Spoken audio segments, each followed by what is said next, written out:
Thank you very much, Helen. I've been asked to talk about clinical utility of two named scores, GALAD and its little sister, GAAD in HCC, and I've split it into past, present and future. So starting from the beginning, around 2010, we decided to look at the value of serological tests for liver cancer. We took extensive advice from statisticians, and this was the design we came up with. We took prospective patients from Birmingham and Newcastle. It was specifically a biomarker study. It's had about 10 years of follow-up. Nearly all the patients were from the UK, full ethics and consent, and we had 25 different variables: age, gender, etiology was matched, biomarkers, AFP, DCP and L3, fibrosis and functional markers, liver function tests. And we ended up with 330 HCCs and a matched group of 339 patients with chronic liver disease. And at the end, only 5 variables came into the model. They are gender, age, and the 3 biomarkers, L3, AFP and DCP. Hence its name, GALAD. The Americans wanted us to change gender to sex, and that would have made it salad, and I declined their suggestion. It was rigorous statistical methodology at the time. All the variables are treated in their continuous form, no dichotomization, and then extensive validation. And here are the validation curves. And you can see that in the UK, Japan, Germany and Hong Kong, the red line is the GALAD and the others are marked in different colours. And you can see that the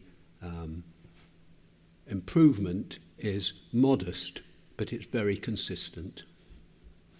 And it was rapidly repeated in several other countries, Japan, Italy, Germany, and they got the same results. That is, very ridiculously high area under the rock curve that you've heard about, and just the same for small tumours. So it was looking very positive.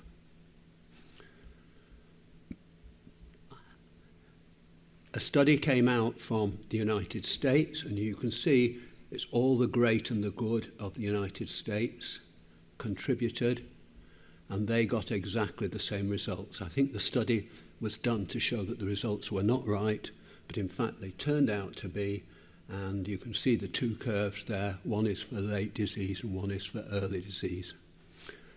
They were very effusive, and it was a big deal that it was the first time it had been done in the US, shown to be superior to ultrasound, maintained even in AFP negative patients, and not affected by age, gender or etiology. They were very effusive.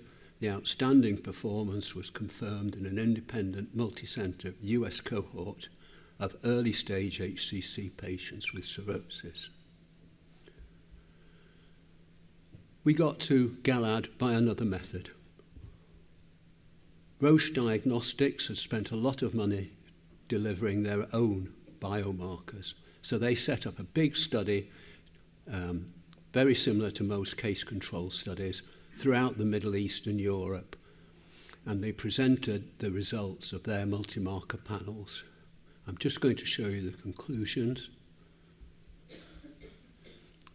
And this is the conclusion.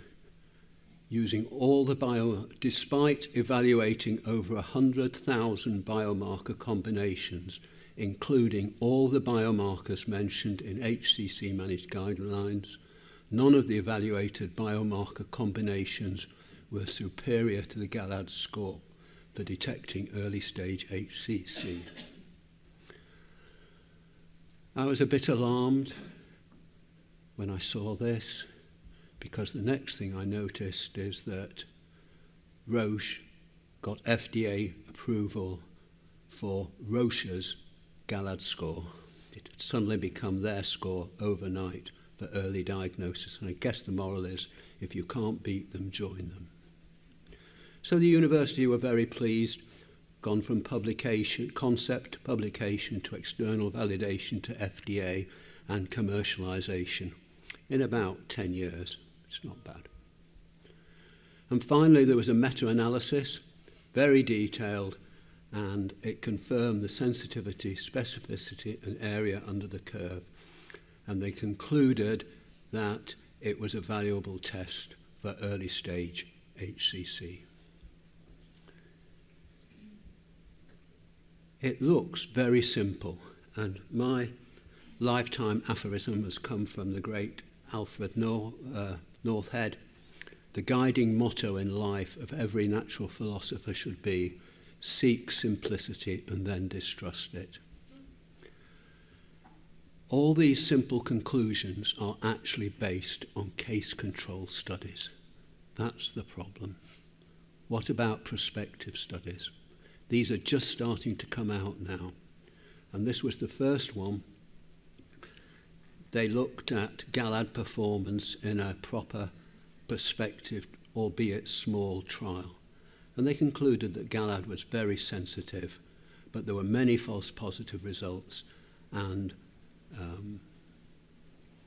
the benefit of the combination was very insignificant, not better than L3 alone. So it looked dodgy in terms of prospective studies. And I think the reason is this. If you look at the study that we did, you're comparing 300 patients with HCC to 300 with chronic liver disease. Now, in the real world, this doesn't happen. If you have 300 patients with chronic liver disease, probably one of them is going to have an HCC. And the model that has been used, case control studies, does not allow for this very well. So we've done a new model based on machine learning, which everybody is doing now, in a large prospective data set using the random forest approach. And you can see here, if you look at the sensitivity on the second line down,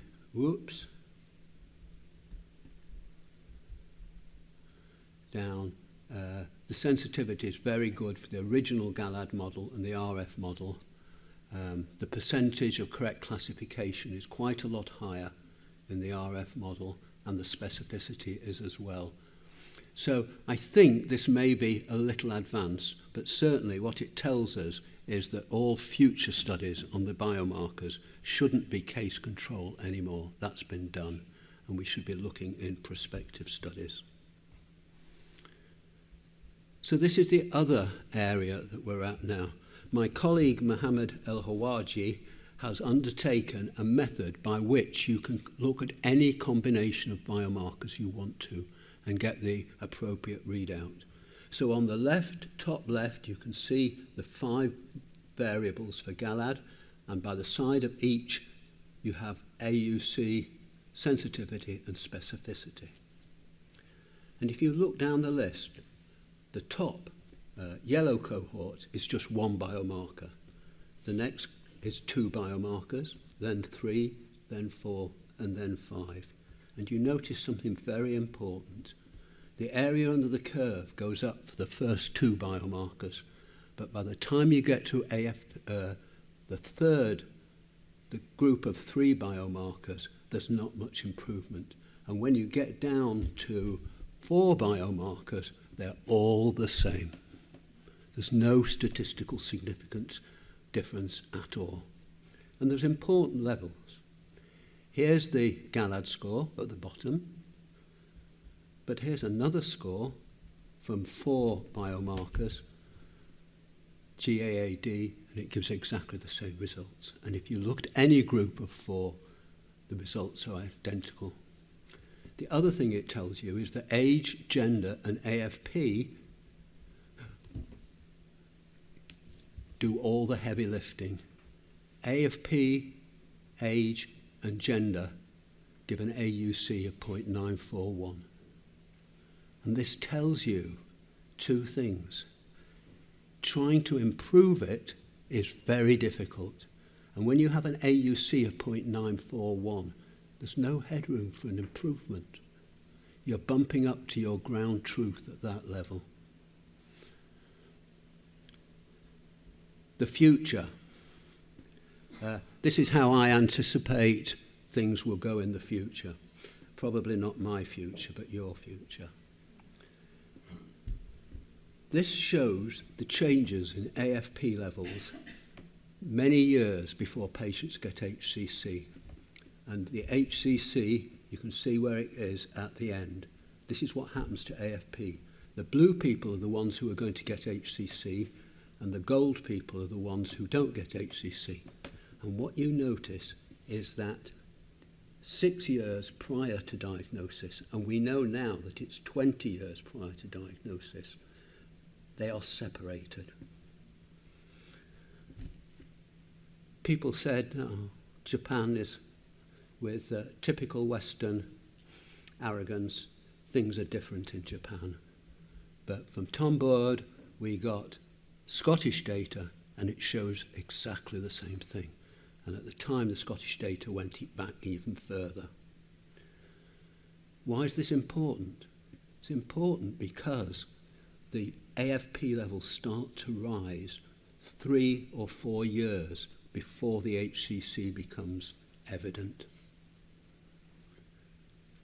So what we will do in future is develop programs to recognize this inflection point. And you will run your microscope across the top line and calculate the slope of the curve. While it's flat, the slope will be 0. But when the slope becomes positive, that tells you that HCC is on the way.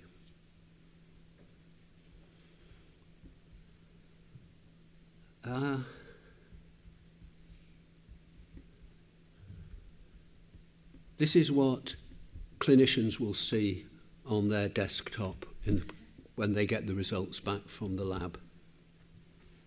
I hope this video works. So they will see their results come in an orthogonal space. DCP on the vertical axis, AFP on the other axis, and L3 on the third axis. The black area is a decision boundary. On the right-hand side of this black curve is CLD, chronic liver disease, and on the left-hand side is HCC space, and the green lines are an individual patient. And you can see now, I hope, that this is being followed. The time is in the top right, and you can see the patient has crossed the boundary between HCC, between chronic liver disease and HCC. And there he goes. And that's what you should be able to see automatically. Very pretty, isn't it? And you'll be able to watch your patient in real time making this journey. Hopefully you'll do something about it rather than just watch the journey. You're more hopeful than I am, Helen. So when I'm putting this slide together, it makes me look back on a career, and it occurs to me that ideas like cancer have a very long lead time. Back in 1978, 50 years ago nearly, long before most of you were born, I wrote one of my first papers showing what was obvious to me from the experience at King's, that age and gender were the important things in deciding which cirrhotics went on to get cancer. We even did a prospective study looking at risk factors for HCC development in patients with cirrhosis. Got published in the Lancet, and it showed again that irrespective of etiology, it was the aged and those with a Y chromosome that got the cancer. And in 1980, it seems a long time ago now, here was an AFP suggesting that it may have, as you'll see, possible value in early detection. Sometimes I think I was very prescient, other times I think I haven't travelled very far in the last 50 years. So in terms of conclusions, GALAD and GAAD are but two of several equally performing models. Future model building must be based on prospective real-time, real-world data. Many such acquisitions are underway, particularly big one through the EDRN in the States. Problem is that new models will find it hard to beat age, gender and AFP when it has an area under the ROC curve of over 0.9. Thank you.